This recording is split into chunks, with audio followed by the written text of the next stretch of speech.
안녕하세요. 저는 41살 된 여자고요. 항상 사연 들으면 감정이입을 하면서 듣곤 했는데 제가 여기에 사연을 보내게 될 줄 몰랐네요. 저는 어릴 때부터 부족함 없이 자랐습니다.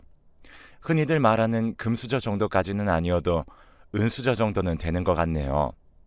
아무튼 저는 어릴 때부터 부족한 것 없이 자랐습니다. 형제도 없어서 저는 항상 부모님에게 1순위였고 제가 필요한 게 있으면 부모님이나 할아버지, 할머니께서 빠르게 해결해 주셨죠. 그래서 저는 아주 어릴 때는 모든 사람이 다 이렇게 사는 줄 알았습니다. 하지만 그렇다고 부모님이 돈을 펑펑 쓰시는 건 아닙니다. 저희 집안은 할아버지의 자수성가로 이루어진 은수저 집안이었으니까요. 그래서 돈에 대한 건 할아버지가 많이 알려주셨습니다. 돈이 없으면 무시당한다는 말이 있지만 돈이 있어도 무시당한다. 그러니 항상 겸손하게 살아야 한다면서요.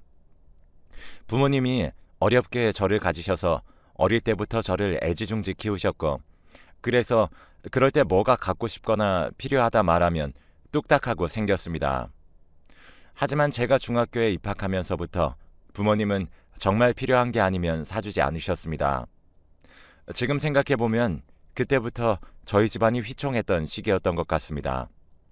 아버지께서 할아버지 몰래 도박을 하셨고, 그걸 알게 된 할아버지는 그 후로 저희 집에 대한 모든 지원을 끊으셨고, 그로 인해 제가 말만 하면 이루어지던 모든 게 중학생이 되어서 효력을 잃었습니다. 그때 중학교를 다니면서 사춘기가 오고, 사춘기가 오면서 제 마음대로 물건을 갖지 못하는 게 짜증이 났고, 할아버지가 미울 때도 있었지만 어릴 때부터 할아버진 제게 돈이란 건 있다가도 없고 없다가도 있는 거란다. 그러니 돈은 있을 때나 없을 때나 소중하게 다뤄야 하는 거야. 라며 매일 돈에 대해 알려주셨기에 지금은 있다가도 없는 중이구나. 그럼 없다가도 돈이 있을 때가 오겠구나 했어요. 왜냐하면 학생 때 저는 딱히 돈 나갈 일이 많이 없었으니까요. 그리고 간혹 할아버지가 학교 앞으로 찾아오셔서 부모님 몰래 용돈을 주고 가셨기에 저는 그 당시 딱히 힘들다고 살 정도는 아니었습니다. 아마도 그 시절 제일 힘들었던 건 저보다 저희 부모님이셨을 거예요. 모든 지원을 다 끊으신 할아버지, 그리고 정신을 차리지 못한 아버지는 여기저기 돈을 빌리며 더 심하게 도박을 하였고, 제가 고등학교에 진학하기 전에 엄마가 저를 할아버지 댁에 맡기면서 아버지의 소식은 제대로 알 수가 없었습니다. 그렇게 할아버지 댁에 살면서 고등학교에 진학하였고, 할아버지는 저에게 돈의 개념에 대해 하루도 빠짐없이 말씀하셨고, 고등학교 때부터는 정말 최소한의 용돈만 주셨습니다. 학교 갈 교통비 정도만 주셨어요. 그렇게 할아버지는 아빠를 대신해 아빠 역할을 해주셨고, 그렇게 저는 대학교에 입학하게 되었습니다. 대학교 입학하고 나서는 저에게 주시던 모든 지원을 끊으셨고, 저는 대학생이 된 후 처음으로 아르바이트를 하면서 그제야 돈이 정말 벌기 힘든 거였다는 걸 몸소 깨달았습니다. 힘들게 1시간을 일해야 버는 돈을 저는 어릴 때부터 너무 쉽게 얻었고, 그렇게 쉽게 얻은 기회를 분명 아버지도 얻으셨겠죠. 그래서 그 기회를 아버지는 도박으로 몽땅 날려버리셨고, 아무튼 그렇게 저는 생애 첫 알바로 번 돈으로 뭘 해야 할지 몰라 할아버지께 물었고, 할아버지께서는 적금을 넣으라고 하셔서 그렇게 저는 알바 월급의 80%를 적금에 넣었어요. 그리고 최소한의 돈으로만 생활을 했습니다. 그러던 중 대학교에서 과팅을 나가게 되었고, 그 과팅에서 지금의 남편을 만나게 되었어요. 처음으로 남자와 말을 해보고 재밌게 놀다 왔는데, 그 후 지금의 남편과 자주 마주쳤고, 그걸 인연으로 저희는 빠른 속도로 연애를 시작하였습니다. 남자친구와 하루하루 재밌게 보내던 중 남자친구가 군대를 입대하게 되었는데, 남자친구는 입대 하루 전날 저에게 이별을 고했고, 저는 헤어질 수 없다고 기다리겠다고 말한 후 그렇게 남자친구가 제대할 때까지 기다렸습니다. 남자친구 제대하기 전 저는 다니던 대학교를 졸업을 하고 취업을 하였죠. 그러던 중 남자친구가 제대를 하고 그렇게 저희는 다시 만나게 되었습니다. 남자친구도 대학을 졸업하고 취업에 뛰어들었지만 생각보다 취업이 쉽지 않았죠. 그래도 포기하지 않고 노력한 끝에 중소기업에 들어갈 수 있었고, 그렇게 저희는 각자 원하던 직장에 취직해 대학교 연애 때와는 다른 조금 더 풍요로운 연애를 했습니다. 여행도 자주 다니면서 보냈고, 그렇게 연애 8년 만에 남자친구의 프로포즈로 저희는 결혼하게 되었습니다. 신혼집은 작은 집부터 시작하고 더 큰 집으로 이사가기 위해 돈을 착실하게 모았는데, 중간에 힘든 적도 있었지만 남편은 항상 저를 다독이며 여보, 우리 아주 조금만 참으면 더 좋은 곳으로 갈 수 있을 거야 했습니다. 남편의 말대로 조금 더 고생을 하니 원하던 집으로 이사갈 수 있을 만큼의 돈이 모였습니다. 그러던 중 할아버지의 부고 소식을 듣게 되었고 남편과 함께 상을 치렀습니다. 장례식장에 아버지가 찾아와 정말 슬프게 우셨던 모습이 아직도 기억에 남아있네요. 그렇게 할아버지의 장례를 치르고 슬픔에 잠겨 있는데 할아버지께서 손녀인 저에게 건물 하나를 남기셨다는 소식을 듣게 되었습니다. 나중에 제 생일날 주시려고 하셨다고 하는데, 그렇게 저는 젊은 나이에 건물주가 되었고 이사 가려고 했던 저희는 할아버지가 주신 건물의 위층에 살기로 하였습니다. 그렇게 이사를 오고 매달 월세를 받으면서 열심히 살아가던 저는 얼마 전에 충격적인 일을 겪었습니다. 어느 날부터인가 월세가 한 달, 두 달 밀리는 사람들이 점점 늘어났고, 그 사람들을 내보내고 다른 사람을 들이고 얼마 지나지 않아 또 밀리는 상황이 반복되었죠. 그래서 저는 요새 경제가 많이 힘든가 하고 한동안은 눈을 감아주었습니다. 하지만 4개월이 되어도 월세를 내지 않아서 찾아가 말을 하니 세입자는 4개월 동안 한 번도 밀린 적이 없고 계좌이체로 매달 월세를 내고 있었다고 했죠. 월세를 계속 받고 있던 건 제가 아닌 바로 제 남편이었어요. 저는 그날 밤 남편에게 어떻게 된 일인지 물었고, 남편은 얼마 전부터 돈이 필요해서 그랬다고 저에게 미안하다며 말하려고 했는데 요새 일이 바빠 깜빡했다고 하더군요. 그래서 저는 어디에 돈이 필요한데 말을 하면 줄 거 아니야. 아무리 돈이 필요해도 월세를 그렇게 받아가면 안 되지. 그리고 월세를 받아갔으면 나한테 말을 해줘야지. 나는 여태 그 집이 월세 안 내는 줄 알았잖아. 혹시 내가 잘못해서 내쫓았으면 어쩔 뻔했어? 하니 남편은 그냥 미안하다며 얼버무렸습니다. 그리고 남편은 지금까지 받은 월세를 돌려주겠다고 했고요. 저와 남편 사이에는 아이가 없어서 월세를 모아 나중에 아이를 위해 쓰거나 저희 노후 자금으로 쓰려고 모으고 있던 건데, 남편이 그렇게 허무하게 써버리니 저는 너무 화가 났습니다.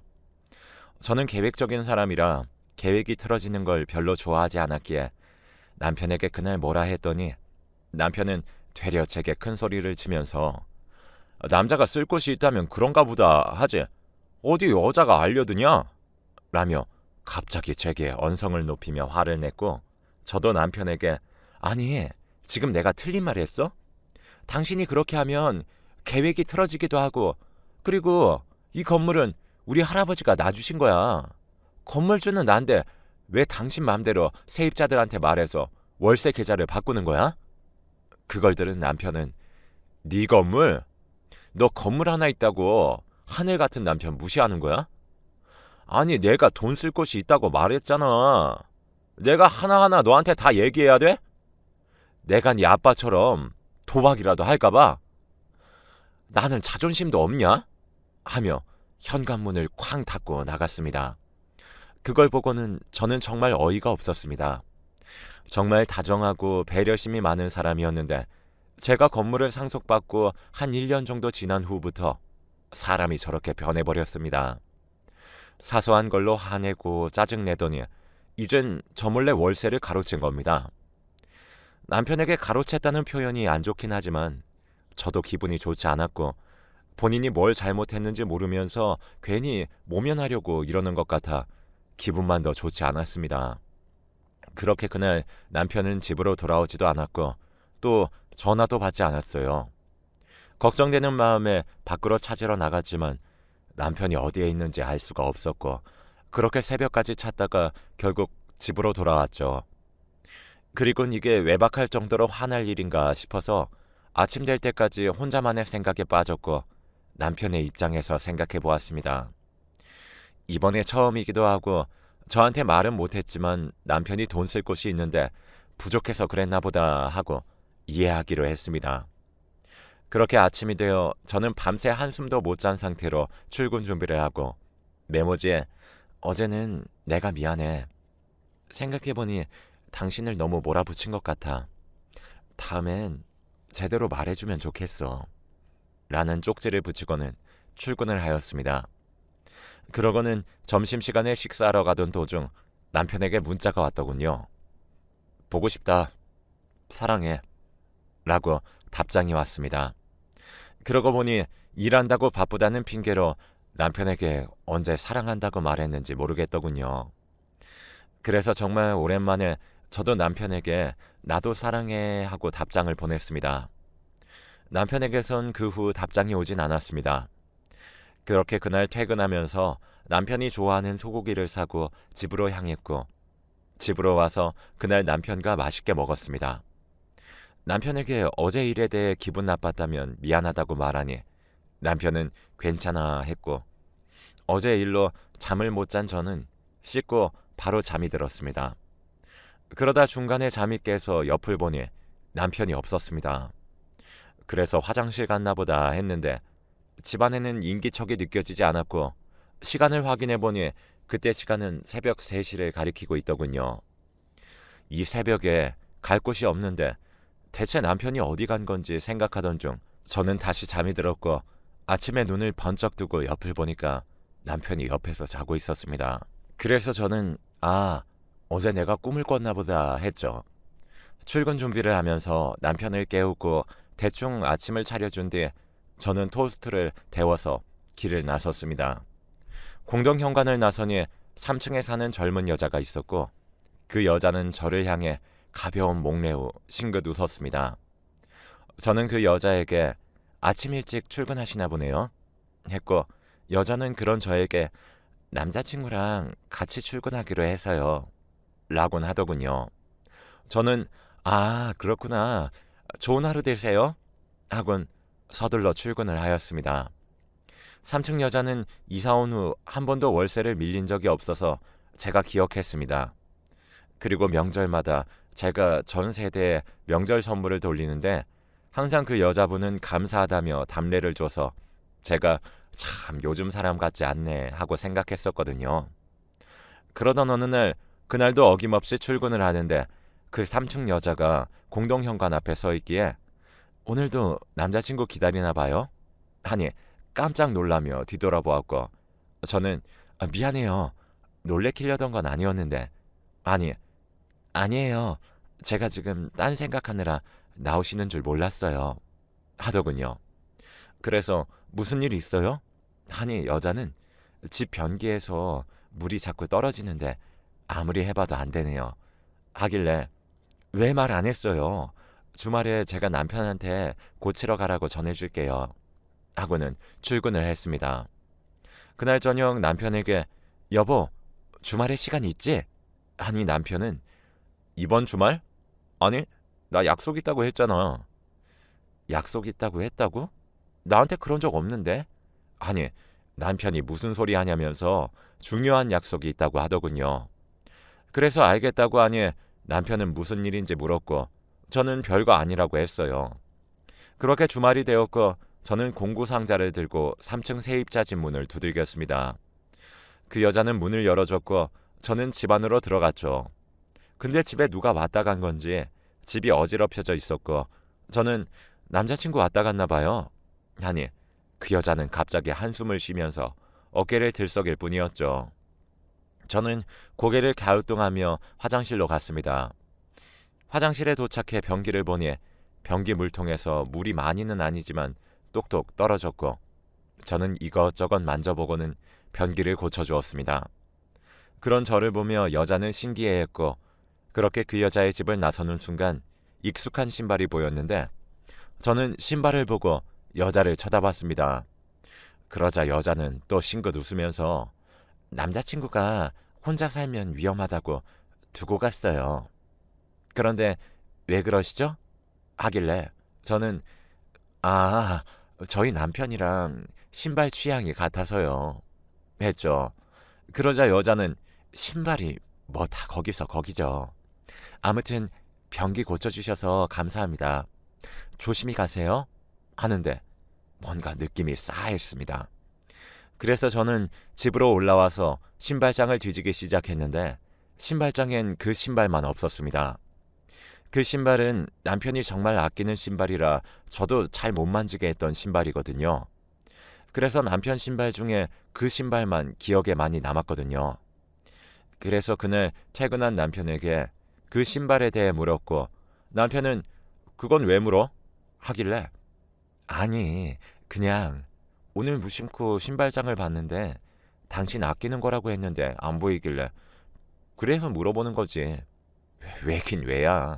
하니 남편은 아 망가져서 버렸어 라고 했습니다. 망가졌다고? 신발이? 하니 응 하고 대답했습니다. 그 신발은 남편이 연애 초기 때부터 아끼던 신발이었고 한 번도 신은 걸 본 적이 없던 신발이었기에 저는 망가졌다는 말이 의아할 뿐이었습니다. 그렇게 저녁을 먹고는 잠이 들었는데 얼마나 잤을까요? 거실에서 대화하는 소리가 들려 잠에서 깼습니다. 남편은 누군가와 대화 중이었고 대화 내용엔 나도 보고 싶지. 근데 오늘은 안 될 것 같은데 어쩌지? 오빠가 내일 아침에도 데려다 줄게. 그러니까 기분 풀어. 하는데 그 말을 듣는 순간 저는 얼어붙었어요.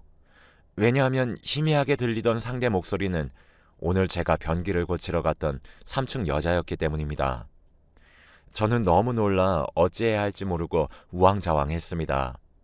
그리곤 머릿속엔 오늘 변기 고치고 나올 때 봤던 신발이 떠올랐죠. 저는 단순히 신발만으로 의심하기엔 무리가 있는 것 같아서 일단은 모르는 척하고 지켜보기로 했습니다. 주말 동안 저는 많은 생각을 하였고 머리가 복잡한 상태로 출근을 하는데 그날도 그 3층 여자를 만나서 저는 안녕하세요. 오늘도 남자친구 기다리세요? 하니 3층 여자는 절 보며 네?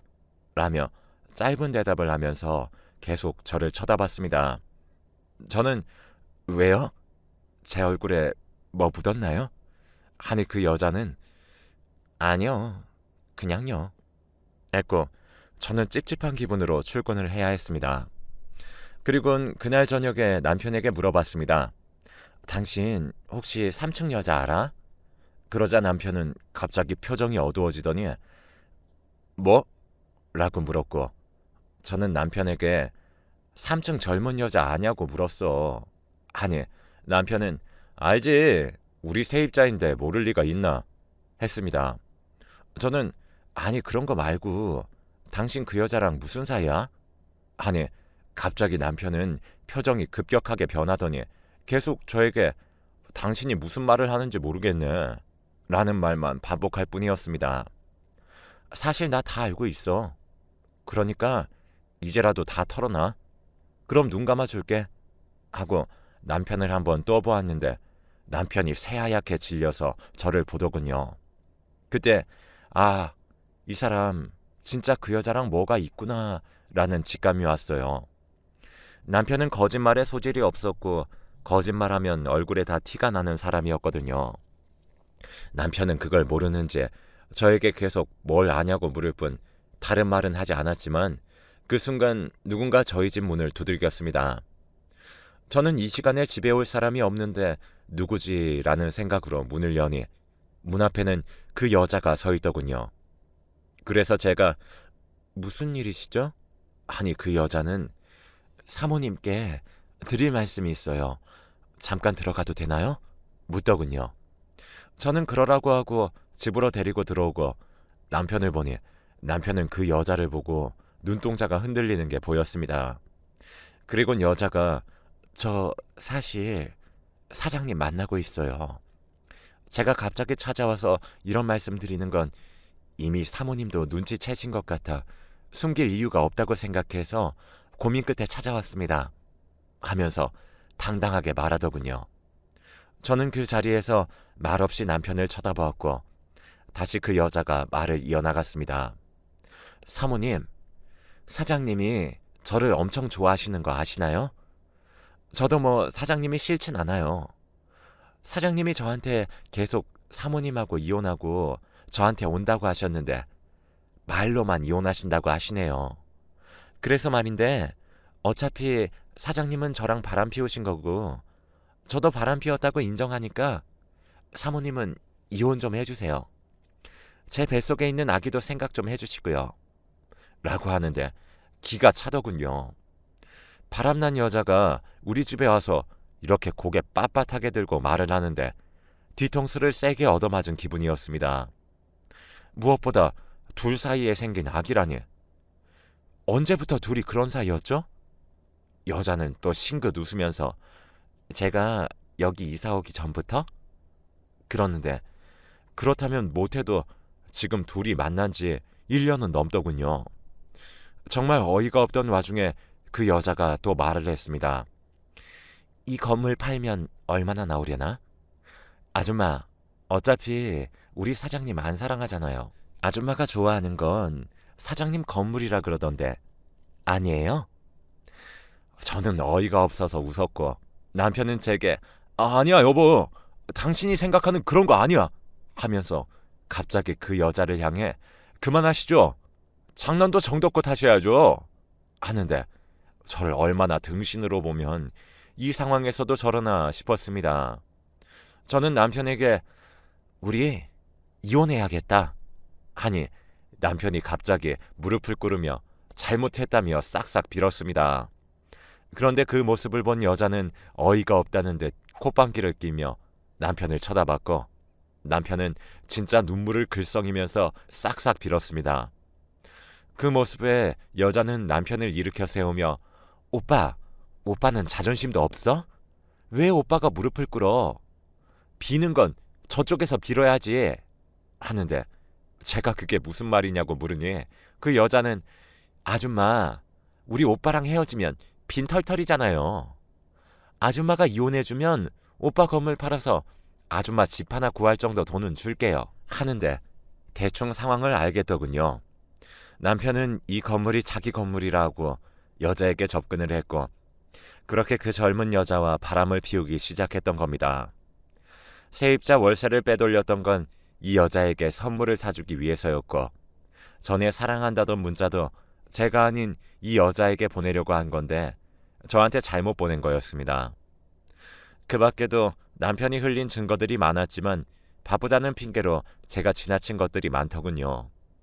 그렇게 한 번, 두 번 안 들키다 보니 남편은 점점 더 대담해졌고 혹시 들킨 것 같거나 제가 의심하는 것 같으면 먼저 선수 쳤다고 하더랍니다. 그리고 더 큰 충격은 남편이 회사를 그만둔 지 오래되었더군요.